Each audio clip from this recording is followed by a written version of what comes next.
This is Deb Donig with Technically Human, a podcast about ethics and technology, where I ask what it means to be human in the age of tech. Each week, I interview industry leaders, thinkers, writers, and technologists, and I ask them about how they understand the relationship between humans and the technologies we create. We discuss how we can build a better vision for technology, one that represents the best of our human values. Today, I'm sitting down with Talha Baig to talk about a new-to-me organization, the Integrity Institute. On this show, I've spent a lot of time talking about what I see as a new workforce emerging in the tech sector, of people working in jobs in the tech industry to try and understand, assess, and mitigate some of the harms caused by technologies. That's why I was excited to learn about the Integrity Institute, a cohort of engineers, product managers, researchers, analysts, data scientists, operations specialists, policy experts, and more, who are coming together to leverage their combined experience and their understanding of the systemic causes of the problems of the social internet to help mitigate these problems. They want to bring this experience and expertise directly to the people who are theorizing, building, and governing the social internet. So I wanted to talk to Talha, who hosts the Trust in Tech podcast out of the Institute, about the concept, the function, and the future of integrity work. Talha Baig is an expert on using machine learning to address platform integrity issues. He has spent 3 years as a machine learning engineer reducing human, drugs, and weapon trafficking on Facebook Marketplace.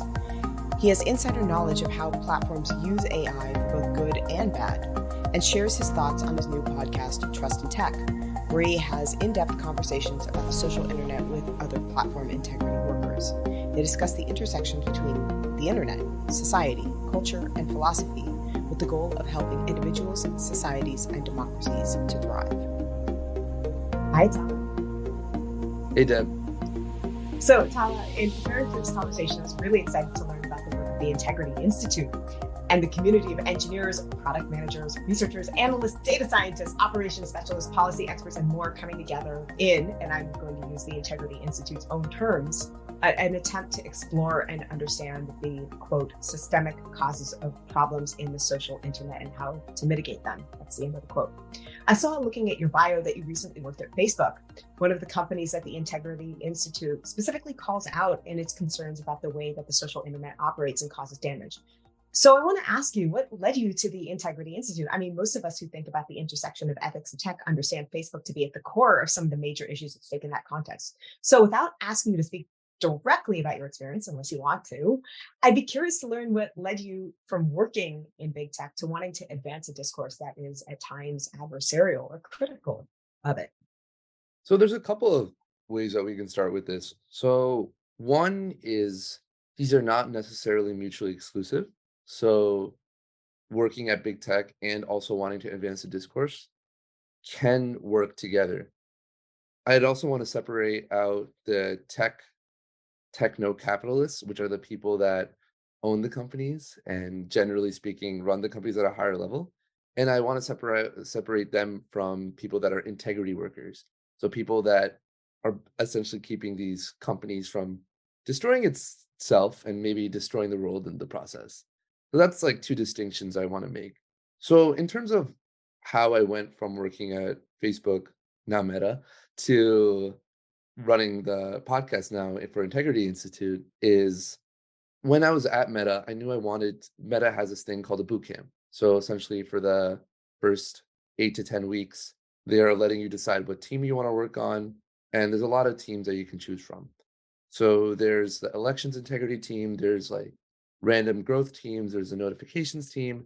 I knew I wanted to work on something that I could morally align myself with. So I ended up choosing this team that's called Marketplace Integrity. So Marketplace Integrity was looking at all the content that gets posted on Facebook Marketplace and making sure it complies with our policies. So this could include removing pet sales, removing terrorist content, removing guns, removing human trafficking, removing drugs.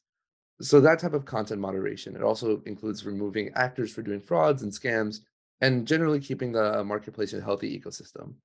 Now, in this work, one can get a little lonely, especially because the workers that you're working with aren't necessarily aligned to societal value. They're more aligned to fiscal value. So you end up fighting a lot internally because you're the Debbie Downers, right? You're the ones that are saying you can't launch this because it's going to lead to something bad. Maybe reshares aren't necessarily a good thing because reshares tend to propagate misinformation at a much higher viral rate. This is the type of people that you are, right? You're the ones that essentially regulate from inside. So you end up being a bit lonely, and the Integrity Institute is a community I stumbled across and have grown to love and appreciate because it's all of us kind of banding together and saying we're here for each other. We're sometimes lumped in with like the big tech people. We're sometimes lumped in with with the ethics people, but we are our own little sub niche within each of them. Whoa, there's so much there that I want to jump into, especially about what is happening to integrity workers in tech right now and integrity teams. All of us are watching, for example, Twitter disband its integrity teams. All of us are watching members of the tech workforce who work on things like integrity, protections, critical analysis of responsible AI be let go from those jobs as companies, I think, both look to kind of tighten their belts. And also, as I think, demand for profits has escalated since Twitter started laying off these particular employees and has seen its stock price certainly translate that into some gain for financial shareholders. So, this is to say, many questions have just come up in response to what you said, but maybe before we jump into that, we should first establish what the Integrity Institute is. So, what is the Integrity Institute broadly? What does the group functionally do? I mean, I think I grasp what you describe it as in terms of a cohort, but what does it functionally do? In the collective that you've described, how do you guys work together? And what kind of impact do you see yourself making? So I can start off a bit with addressing the layoffs, and I think we can tie the Integrity Institute into that. So what we saw in during the pandemic, specifically, was we saw an influx of hiring. Right, when people can't hang out in physical spaces, they'll end up hanging out with each other in digital spaces. So we saw a bunch of Twitter, Facebook, everyone's stock just skyrocketed. Right now, we're coming to the point in 2022 with inflation and with other economic trends that these companies are realizing that they can't just be spending money like this, and they're looking to reduce cost centers. Now, what does reducing cost centers mean? They tend to think that integrity workers are cost centers, right? We are the ones that are preventing product launches. We are the ones that are content moderating, so we're reducing the amount of content on the platform. We are the ones that are really trying to tie everything together. And that's essentially a cost center for the company, right? We're not profit generating. Now, how does that tie into the Integrity Institute? And what does the Integrity Institute do? Not just a disclaimer, I'm not in charge of the Integrity Institute, nor am I part of its like founding charter. I'm only a member there, so I can speak on that end. But from my perspective, what the Integrity Institute is essentially a way for workers to find solidarity with each other, especially after they have been laid off.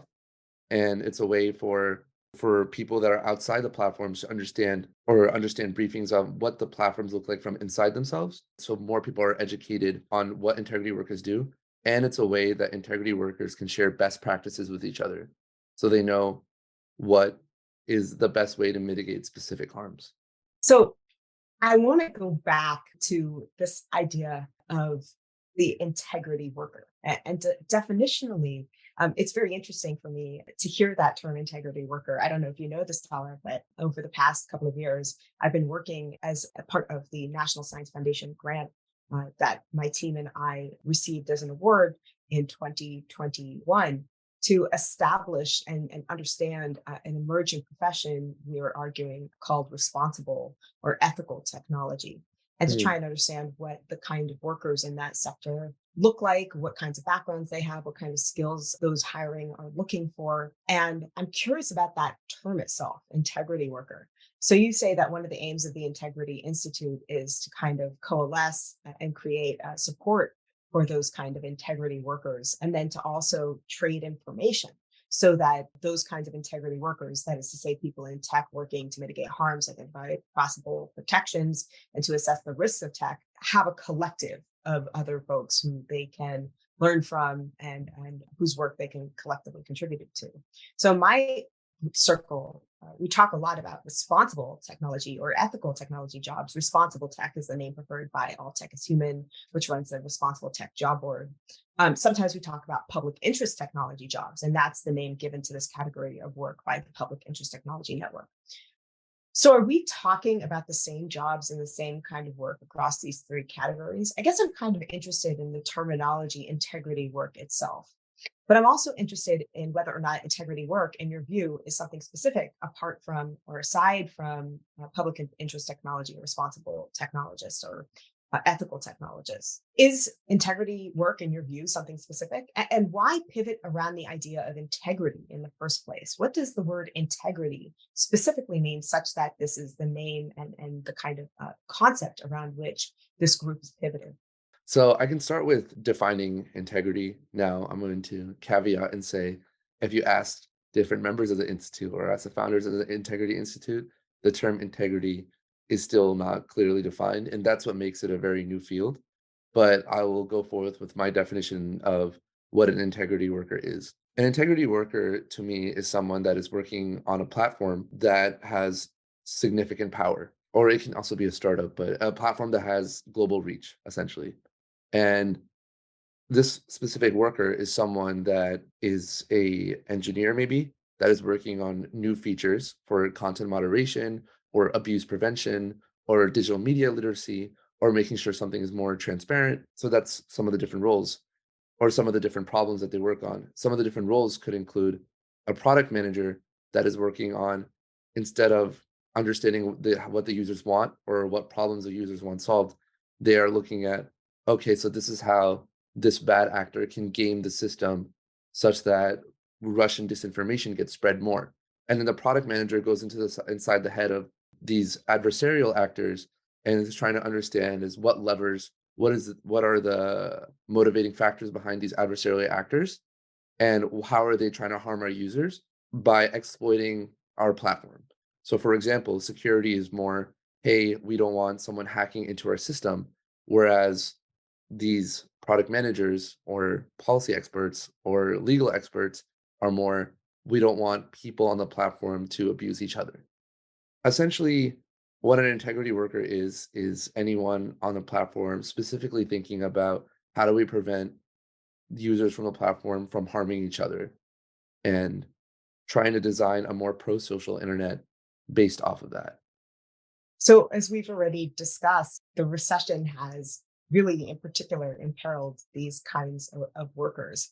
And when I collected the data for the National Science Foundation grant that I worked on, which was looking at the growth of that profession, that was pre the recession in tech, which really happened, kind of as soon as Elon Musk hit the buy button on the Twitter auction. So, I guess I've been kind of turning over in my mind that argument that I had put forth in the pre Twitter Elon Musk moment about the growth of these jobs, which shortly, again, after Elon Musk's purchase of Twitter, and I don't want to claim that that was the catalyst for this, but it certainly was, if not causally related, then correlated with that recession. I started to, really see a drop in not just the amount of jobs advertised and available, and not just the amount of hiring happening, but actually the amount of workers in that industry and in that sector. So I wonder how you're thinking about integrity work and its impact as imperiled in this particular moment.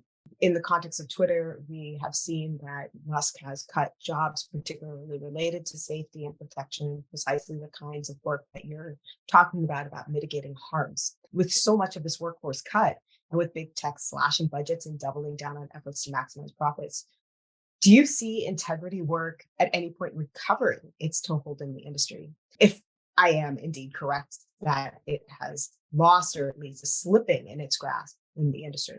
If so, when do you think that recovery might happen?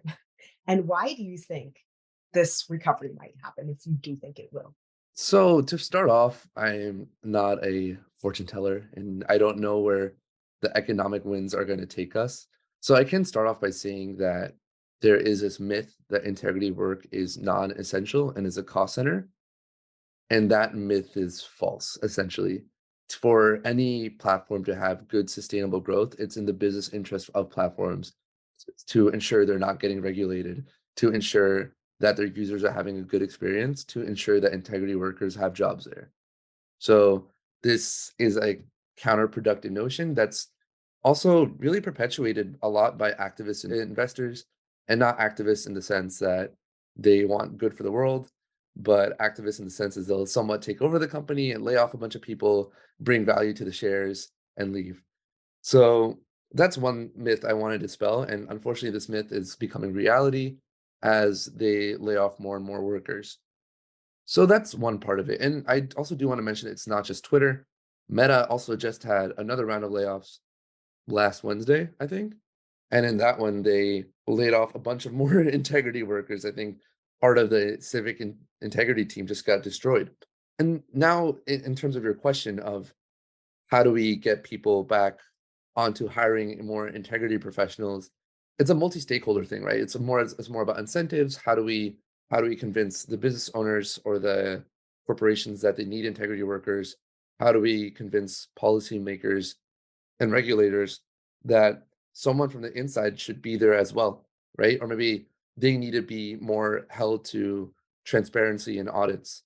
So there's a lot going on here. I can't for sure say that integrity work will come back, right? But maybe it'll come back once the fires restart. It's very easy to measure how big the fire is once it started, but it's very hard to measure stopping a fire when it's still a little flame ember. Yeah, I mean, this is fascinating for me.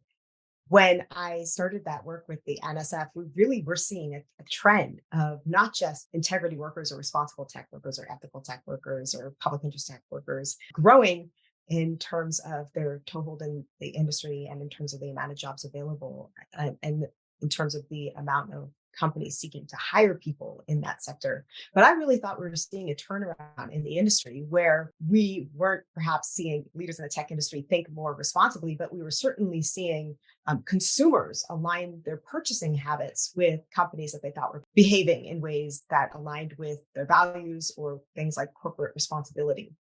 And regulation seemed to be turning in that area as well to kind of promote a series of feedback loops whereby financial best interests seemed to be aligned for companies with doing responsible or public interest technology maneuvers. I'm not sure that we're seeing that anymore. I think that demonstrably what the cuts to these companies in terms of their employment, in terms of cutting integrity work has done essentially is it has given a proof case for the idea that you can actually become very lucrative and financially profitable, not by aligning yourself with corporate responsibility, but in fact, cutting it.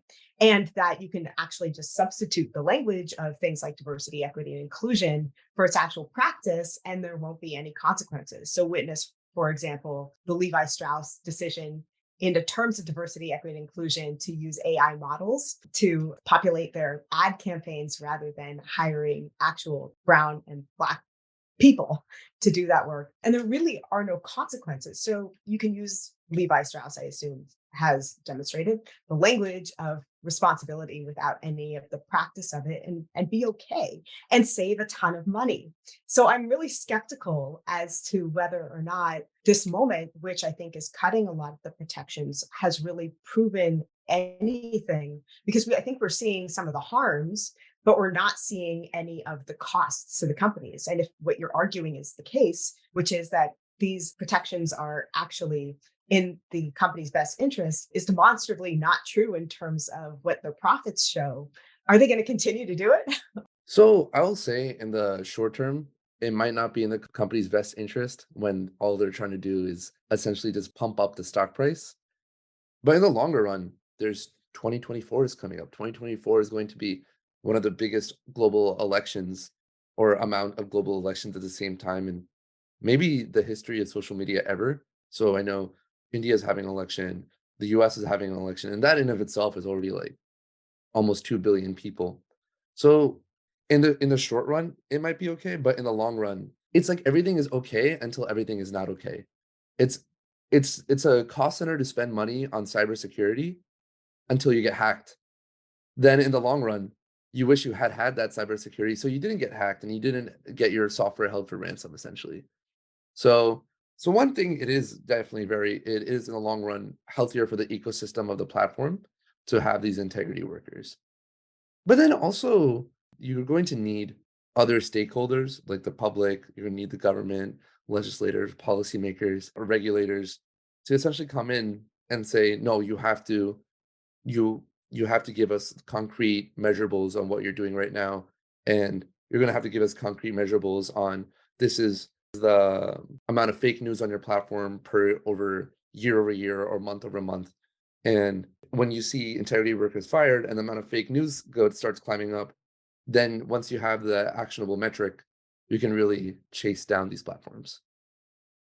So I want to push on this a little bit because, everything you're saying makes sense to me. And I see Hmm. a lot of consensus on the kinds of conversations that we're having, the kind of assertions that you're making among some tech workers and, of course, among tech critics and academics, where I have a harder time permitting these premises, such as you've stated, to have a kind of efficacy is in tech leadership.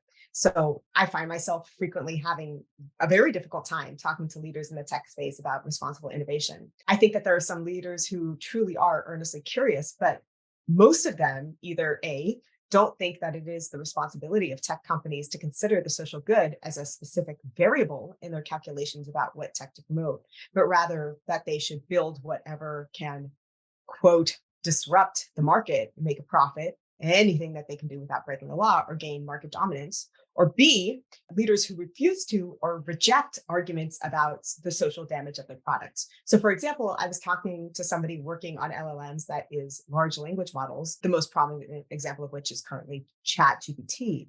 And I pointed out a concern that many of us share, which is that ChatGPT will eliminate jobs in an entire workforce around writing, not just an entire workforce alone, but also the pipelines to certain forms of expertise. So to elaborate that on a little bit, what ChatGPT will almost certainly invariably devalue is not just the work of writing, for example, people who write marketing content, but also the social value of writing overall. So when ChatGPT can generate writing, how many people want to go and get a degree in literature or in journalism? How many universities are going to continue to employ professors of English, literature, or writing, or have writing requirements when there's no longer a value to the most basic form of writing? And most higher level writing, and this is the consequence of all of this, which ChatGPT probably can't reproduce, will still happen, but how can it happen when there's no market value for low level writing? So who's going to want to value or work to gain those kinds of skills? And then the downstream consequence of that is that most people have to start with low level writing in order to support themselves financially to ultimately create a portfolio and go into higher level writing. So if you cut off that pipeline, you cut out the possibilities for people to develop the kind of skills that would allow them to essentially be in the profession. So I realize this is a kind of a lengthy example. And to be clear, I think that ChatGPT does have potential value elsewhere, even as it may cause damage in certain places. But the point is that when I explain this to somebody working on ChatGPT, they dismiss the concern, saying that ChatGPT will do the lower level work, leaving the same workers to do higher level thought. I think that this is like completely ignorant as to how bureaucracy and capital actually work. I don't think that companies see workers who have skills that they can replace with technology and say, oh, well, let's just have them do higher level things. I think that what they do is eliminate those workers if those workers are doing things that can be done by machines. And what companies I think will do is use some of that money to pay tech people for software, and that they will eliminate workers who are now redundant, and that will shrink the job market and completely destroy the value of writing overall. So for me, I look at these tech leaders who are earnestly, I think, telling me this, and I ask them, did you not watch the movie? Like there was a movie of this that happened with pretty much every other industry where the work that a certain sector of people were doing has been taken over by machines. We've seen this movie before. We know how it ends, right? So I have an easy enough time convincing people in the industry like you, but I really can't seem to get through to the tech leaders who I talk to about this. Is this disconnect something that you've also experienced? And if so, what do you see as the disconnect for people in the industry? So I do want to caveat by saying that tech leaders are only one lever to really get into nuanced thinking about integrity workers, but I do think, again, this is my view, not necessarily the institute's, but I do think that you do need some legislation and regulation on having integrity measures in your product. Now that's one part of it.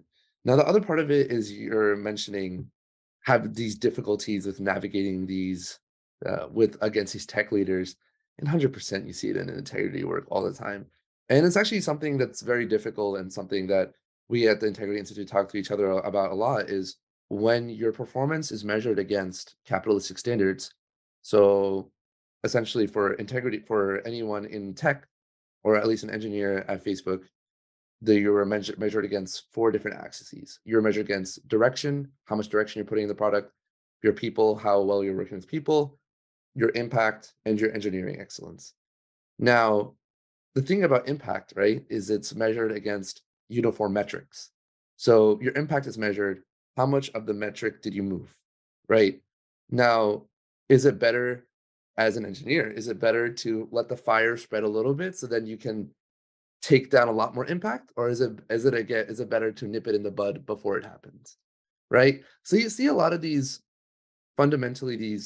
misalignments start happening from the performance aspect for the integrity worker and their managers and or leaders. Then you also see a disconnect between what the worker thinks is the right societal thing to do versus what the company or leadership wants to do in terms of maximizing profits. So for example, another one's engagement-based media, right? So for TikTok or for Instagram Reels, the whole value proposition is for Facebook essentially is to one, increase the amount of relevant ads you see so you can click on them more or increase the ad click-through rate. And then two is also to keep you on the platform as long as possible. Now, is that the responsible thing to do? Probably not. And that's something that I want to see what I'm curious what's going to happen with Elon's Twitter is if you're paying for a Twitter and you're not necessarily getting curated news feeds to addict you the whole time. I am curious to see how that will end up, ignoring all the other bad stuff that's happened to the platform in terms of trust and safety teams. And I think the last thing you mentioned is something about breaking the pipeline for new workers to break into the industry. And for that, I'll say I'm not entirely sure. And that's because we've had a few information revolutions in the past, and those are decent examples onto how industries will change. So first, you can start with the Gutenberg printing press. Is before that, the way that any type of publication was present was basically copy pasting it through a monastery, right? And then an argument that can be made against the printing press is, hey, we have these monks that need things to do, so let's not make the printing press happen because then they'll have nothing to do. And another information revolution was the telegram, and then another one was the radio, essentially too, and another one was smartphones in 2008, and then another one's is now ChatGPT. So I guess with all of that being said, I'm not here to diminish the argument that it will be harder to get entry level jobs. I'm not sure it will be. And I don't know, and I don't have expertise in this area to comment on whether the career pipelines will break down. But I want to just challenge some of the things you're saying because for I sure. think your point about, for example, the printing press is apt. The idea that monks might not be able to find something else to do was not part of the calculation in terms of whether or not we should use the printing press. But the printing press was not also subject to the kind of capitalism and the kinds of strictures and incentives around infinite growth that currently tech products are subject to. So, for example, nowhere in the context of the printing press, to my knowledge, was the idea that what the printing press ought to do is generate infinite amounts of profit for shareholders. That wasn't what the printing press was about. In fact, that wasn't what the radio was about. Most radio at the inception of radio was a public utility. And the laws and regulations around radio were pivoted around the kinds of social value and social protections that radio might offer or be restricted by. That is not the case with our current media ecosystem. That's not the case with the social internet. In fact, the social internet and the kind of lobbying and the kind of ideology that undergirded it pushed back on the idea of any kind of social protections or regulation, though at the inception of the printing press, there was the idea that this was a social good, and that in addition to being a social good, there ought to be protections and restrictions around the kinds of things that might not contribute to the social good that the printing press was out. And all of the controversies around the printing press were pivoted around, does this provide social good or social harm? Not what kinds of profits can we maximize from the printing press? Again, not the case today. So I just do want to make that distinction and suggest that that's a salient distinction in terms of what's preventing us from doing integrity work or having integrity work gain efficacy or providing a kind of regulatory or legislative infrastructure that might promote integrity work and might allow companies to benefit within certain rubrics of restriction around what damages they might cause.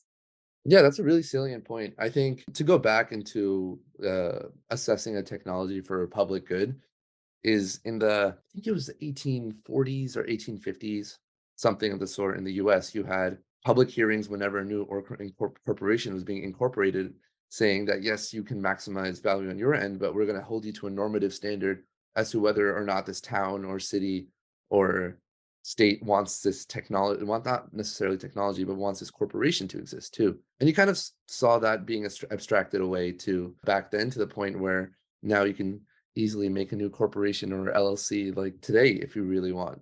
So that's more based on the broader movement of atomization, capitalization, abstractization, modernization of how society is going towards. And I agree with you, right? Like we are not critically assessing what it's not even in the conversation whether ChatGPT should exist or not. I mean, it is, right? Some people want the AI pause too. Future of Life said they wanted an AI pause. And to that, I'll say that's not a horrible idea, actually. But it's very easily replicated. So that's also part of the problem. What I will say to that aspect of it is we don't, we're going more and more towards a world where we are maximizing a principle in of itself without normative constraints. So, for example, when you're scrolling TikTok, I think this is a really good example. Really, the most like addicting social media per se, right? Is if you compare TikTok to a newspaper, right? They're both essentially media, right? Very different mediums for sure, but and the goal of the newspaper editor is to make you read as much content on the newspaper as possible. And the goal of the TikTok platform is to also make you engage with the platform as much as possible. Now, where I think this gets strongly bastardized essentially for TikTok is we want you to look at the platform in the goal of making you look at the platform.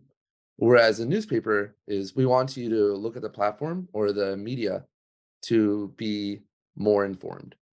Now, in terms of solutions for this, that's where it gets a little bit tougher. I can offer some recommendations on how to make it less addictive, but at a certain point, these technologies don't have another goal. They're not trying to empower you. Maybe ChatGPT is, and that's a whole other discussion. But TikTok is not trying to empower you. TikTok is trying to keep you on the platform to keep you on the platform. And as exactly as like power, and this is very similar to the power analogies where someone can try to acquire power as a means to another end, but then what you end up getting is some actors will, in the accumulation of power, the only metric becomes power. So you see these like similar threads between essentially having addictive social platforms and also having a lot of power. Right. And it's not just power, right? It's money.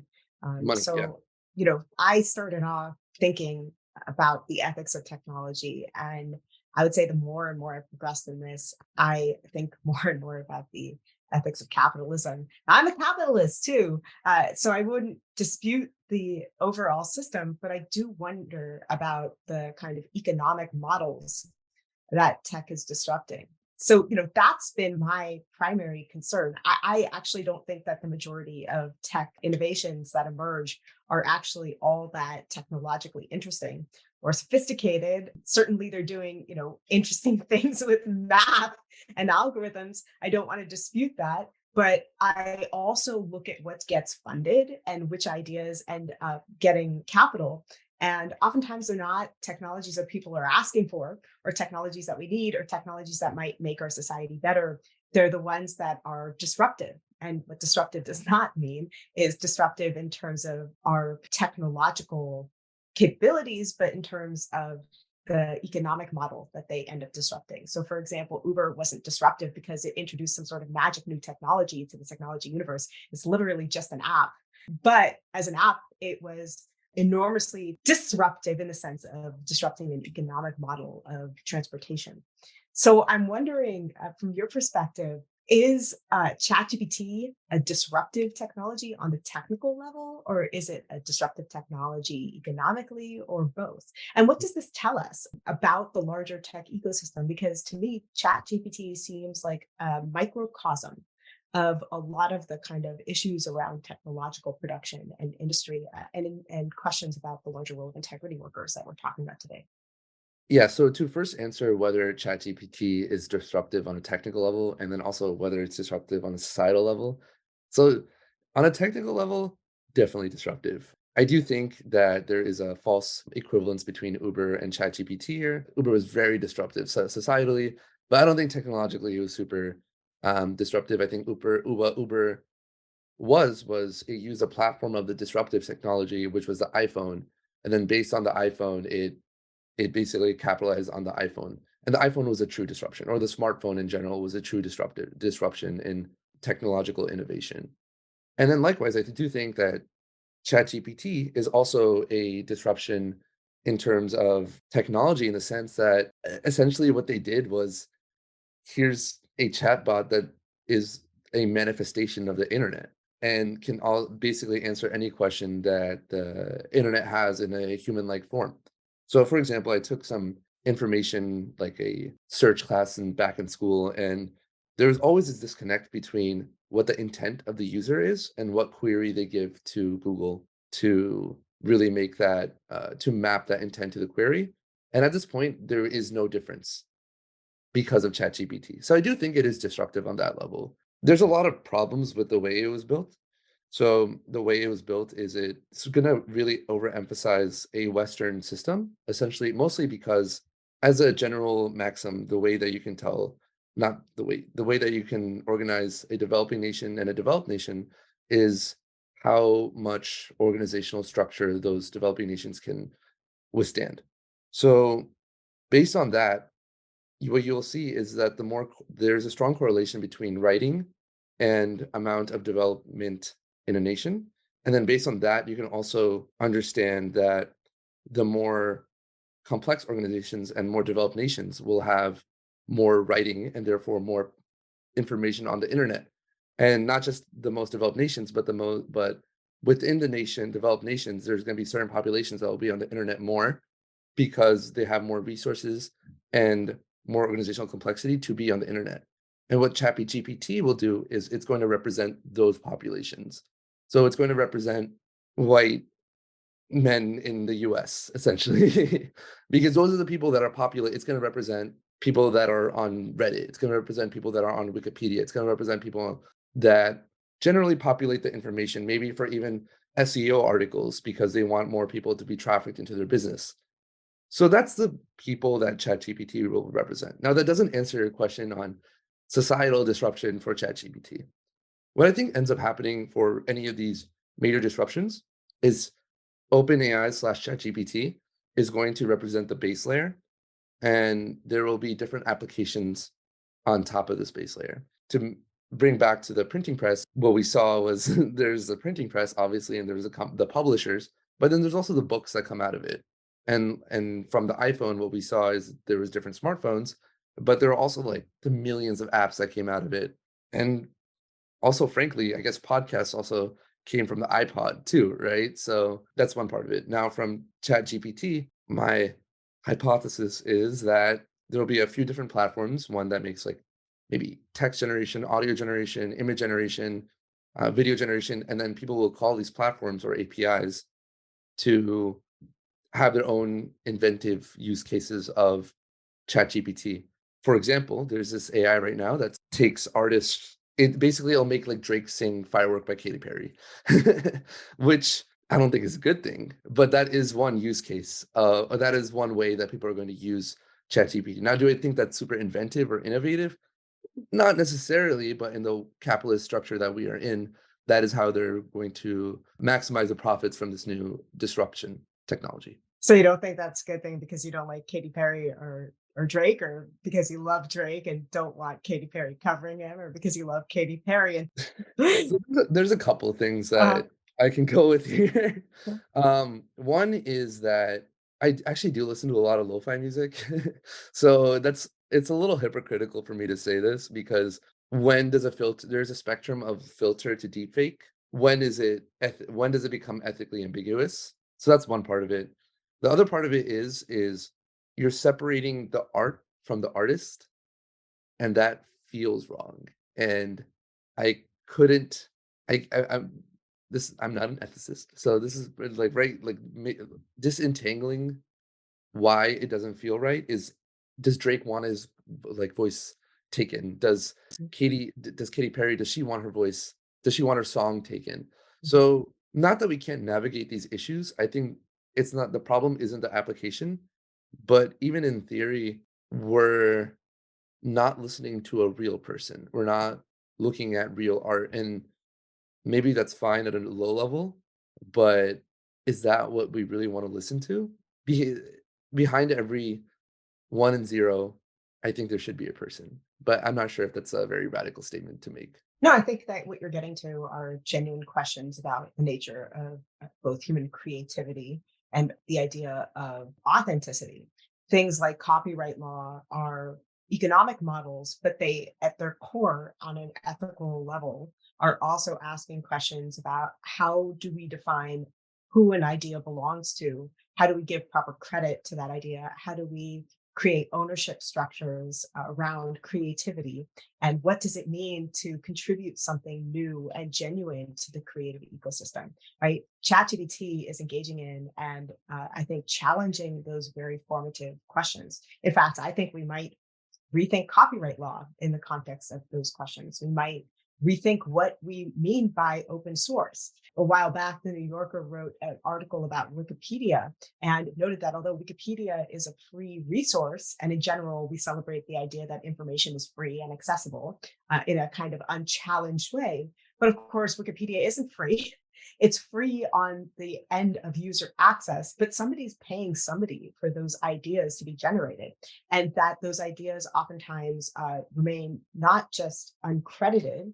Wikipedia, I think, does a better job than most at providing citations and source work and really providing a kind of provisional credit. But it certainly doesn't protect any of the things that we typically attach to the idea of credit, such as economic benefit or purview or kind of ownership over one's ideas and work. So I do think that you're asking those kind of really radical, formative, axiomatic questions about how we think of creativity and how we think of authorship. That's the thing, right? What does it mean to have a property right in this case, right? Like who has a property right? Do you have a right to your own voice at this point, right? If Drake can sing anything at this point, is it okay for Drake to sing anything, right? And if is Drake allowed to also sell his voice? I guess that's also another question that we want to think about. And for the people that are listening, how do they know that Drake was not the original artist as well? So, for example, in a democracy, ideally there's also things that we're not able to sell, right? We're not able to sell our right to vote because I'm assuming if a lot of people wanted to sell their right to vote, they would because they're like, I'm an uninformed citizen. It's probably better if someone else can get the right to vote and aggregate all my rights to votes, and then lobbyists can have a lot of rights to votes to sell. Now the thing is do we want something similar where someone is buying up a lot of rights to voices and we build an ownership structure that's actually has perverse incentives and outcomes that will basically maybe allow monopolistic structures on people owning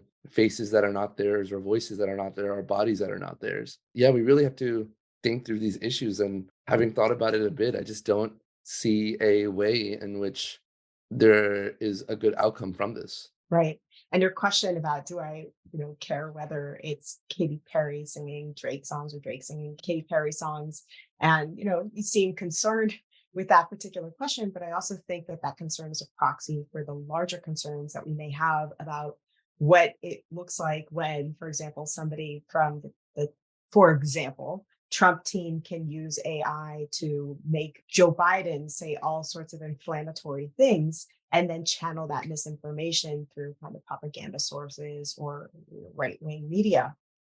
Again, for example, this could happen in ways that might reverse that polarity between Trump and Biden. I would assume that there may be some actors on the progressive left who may do this as well, although I tend to think of this more as a right wing tactic. But perhaps that's my political positionality. But I will say that when we typically listen to things on audio or see an image, we tend to assume the veracity of those things, right? There's a very old axiom, seeing is believing.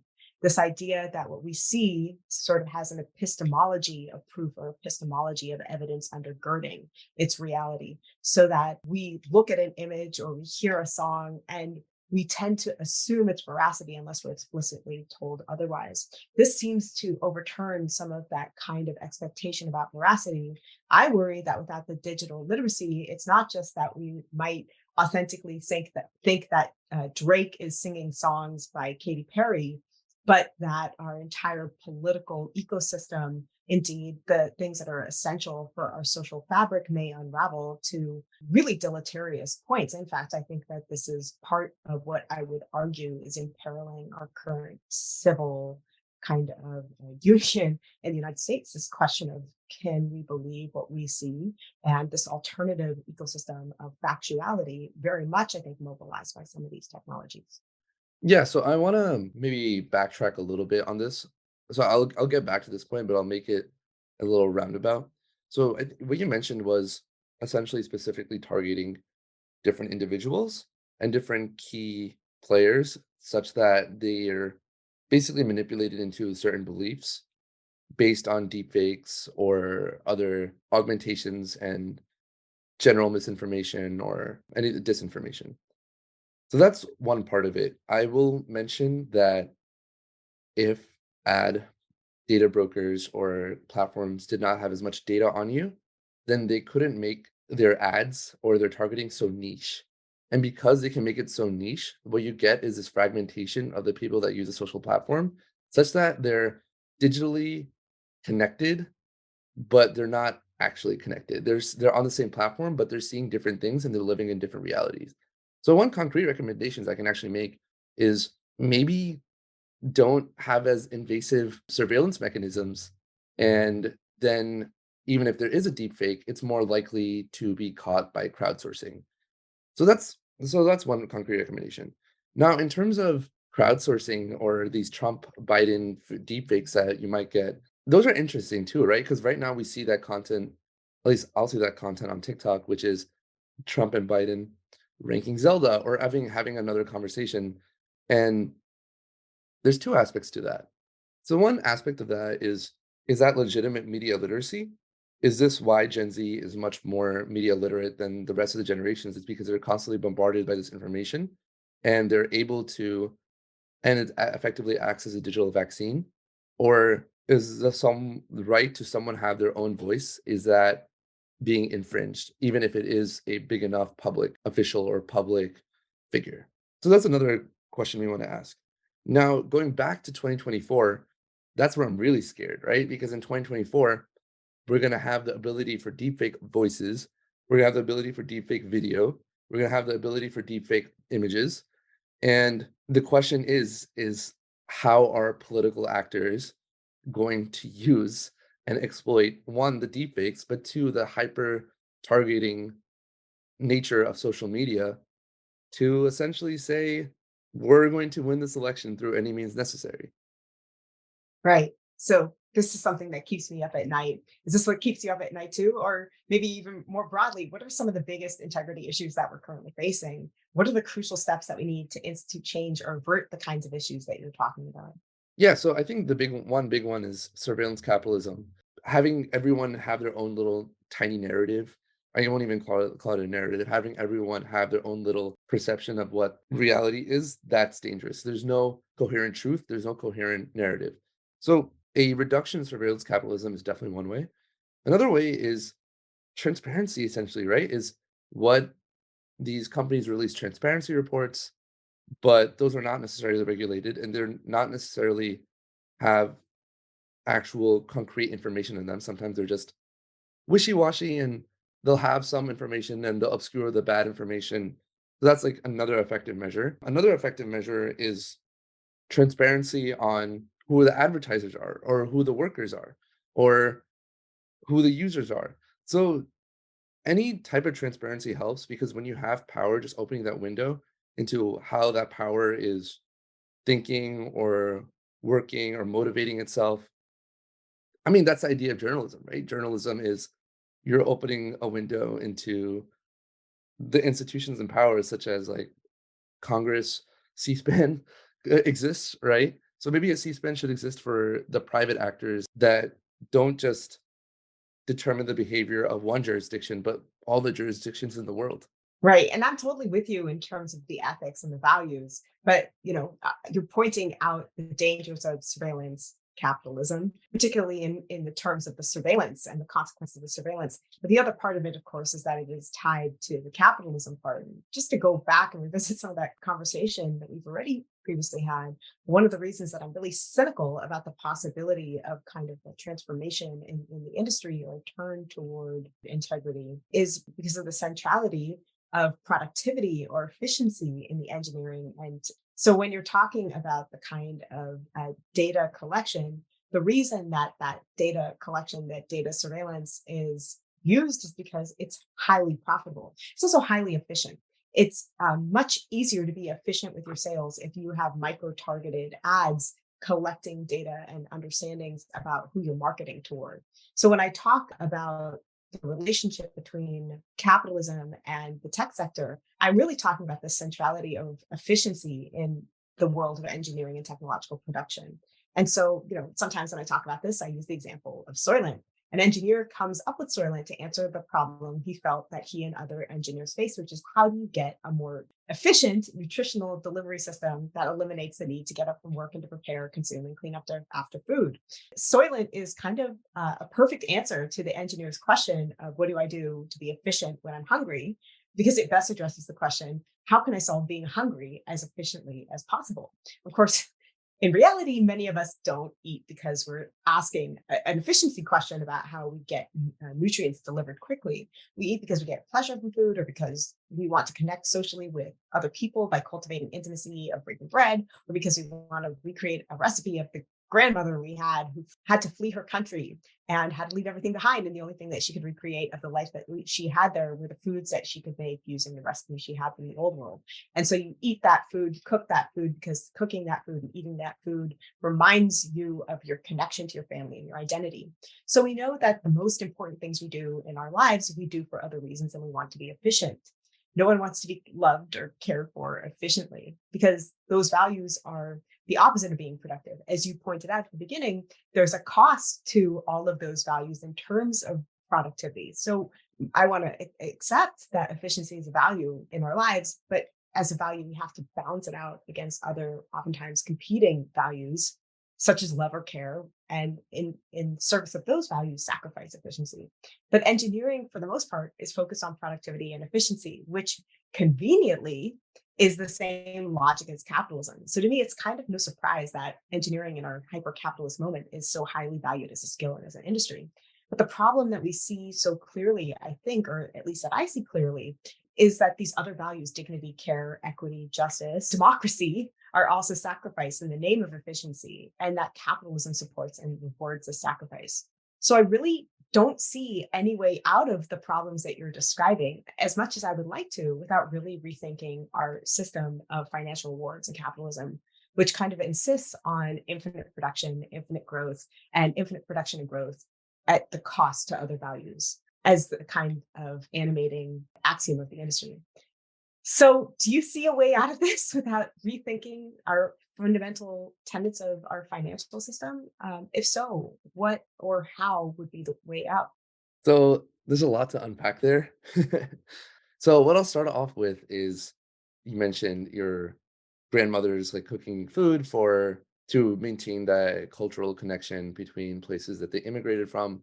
I totally understand that. My parents are immigrant parents, and my mom and dad will cook food that will take hours and hours just so they can maintain some aspect of the culture. And I do think that efficiency and productivity are essentially completely opposite of meaning and love, essentially, right? What is it to love someone, or what is it to have a meaningful relationship if it isn't actually doing something that requires labor, that requires sacrifice? Because then it's meaningless, right? It's whenever you think of a friend that was there for you at a hard time, it was precisely the fact that it was inconvenient for them that made it so meaningful to you. So that being said, is that's how we personally interact with each other. But on a societal level, we are a capitalist society. So what that means is we're going to infinitely grow, we're going to infinitely produce, and we're going to try to be as efficient as possible. And I don't know how to reconcile that with the micro level things that make us human, right? We're at a point that everything in the US is beholden to the shareholders when they're not necessarily the only stakeholders in the agreement. All of Facebook's decisions are made by Mark Zuckerberg because he owns the company, but is he the one that should uniquely govern the platform? Probably not. It should be probably the people that are also users of the platform or people that are in jurisdictions where the platform is. So that's one thing to think about. In terms of how do we proceed forward in a capitalist society for trust and safety or for integrity, I don't know either, right? It's you work for a better world, but you also have to live in it. So, in this world that we live in, we can do some concrete legislation, which is more legislation, so that surveillance capitalism gets mitigated a bit. We can do transparency legislation, so that gets mitigated a bit. But in terms of the world we want to create, is do we really want a capitalist structure where a company doesn't have a necessarily have a death where the only way a company can survive is by infinite growth, otherwise it just goes bankrupt? Do we want a structure where innovations only are only valued if they're monetarily valuable as opposed to societally valuable? And I'll give a good example of this is when we had COVID, we just threw money at vaccines, and that was the right thing to do. And that led to a good public outcome. And I think there's a good magazine on this is Noema, really tries to uncover what is like a good future for capitalism in terms of throwing more money on like public interest stuff. In the 60s, we had like 5%, 5% of our budget on NASA. Maybe not NASA, but maybe we could have 5% of our budget on curing cancer. And then you have another concept. I don't remember by who it is exactly, but the book is called The Emission Economy. And what it looks like is instead of winner takes all economies where the next person that's going to the person that's going or not the person, the company or the institution that's going to be the base of AI generation, instead of making it a winner takes all platform, how do we make it such that it's more fragmented? So, for example, from a lot of the Scandinavian countries, you don't really see the next Google, Facebook. That's because a lot of them run family businesses that in aggregate they're Google, Facebook. So maybe it's a good thing you don't see the next Google, Facebook from there. So that's the way that we should be thinking about these questions. So, are these models of what you think an ethical or responsible, integrity driven social internet might look like? If not, or if you have another model in mind, what model would you give to an integrity driven social internet? Do you think that we can get to that model given our current condition? Yeah. Or do you think Uh, that maybe. I'll put some caveats there, but I do think there are some techno solutions that work, and I do get into some trouble with some ethicists that are like techno solutionism isn't the problem, isn't the solution. And generally speaking, I agree, but I think some poison is better than a lot of poison. So I'll start off with there is Be Real, right? That's a platform where you're supposed to be more authentic with your friends. And what I found is that did cannibalize some time away from TikTok and Reels for me because all I want to do is I want to talk to my friends or I want to see what they're up to, but I don't necessarily want the feed that comes with it. There's Substack too. And if you listen to how Substack approaches its platforms, is they really, or their product is they really want to empower writers to write whatever they want about.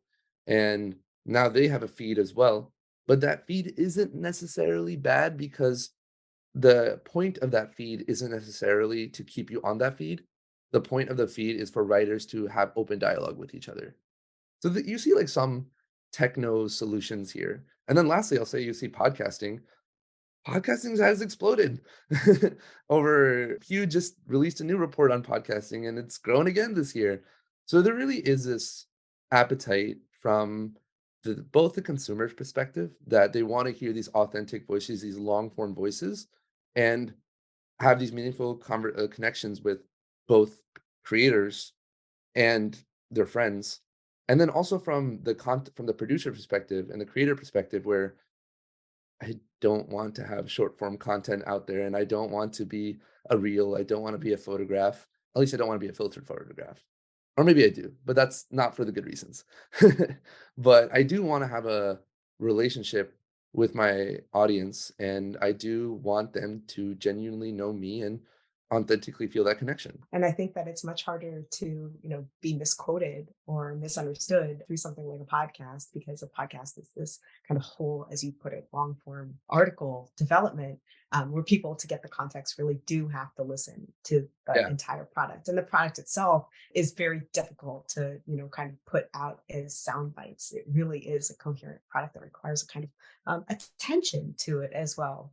We think we have time for one or two more questions. So I do want to ask you about this, because you wrote it to me in an email and I wanted to follow up on it. In that email that you wrote to me that I just cited, you suggested that I might ask you about, and I'll quote you here, quote, what it is like being an integrity worker in a work environment annoyed by your mere existence. So what is it like? It's not fun.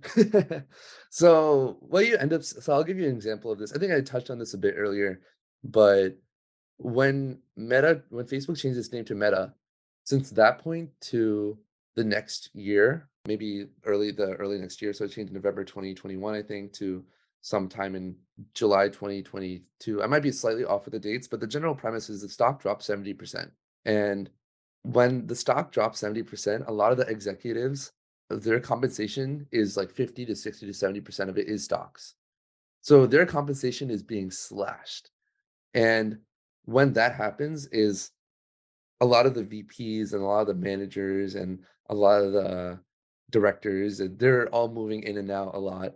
A lot of changing parts, a lot of reorganization. So your priorities are changing, your projects are changing. And that is something everyone deals with. But the thing that integrity workers deal with is that is annoying in of itself. But integrity workers tend to get shifted around a lot more because the tech leaders don't really understand how integrity works. And then on top of that, the integrity workers have a different incentive than the tech leaders. The tech leaders' incentive is let's build this platform ASAP. Let's get as many users ASAP. Let's get as much money ASAP. Let us get as many advertisers ASAP.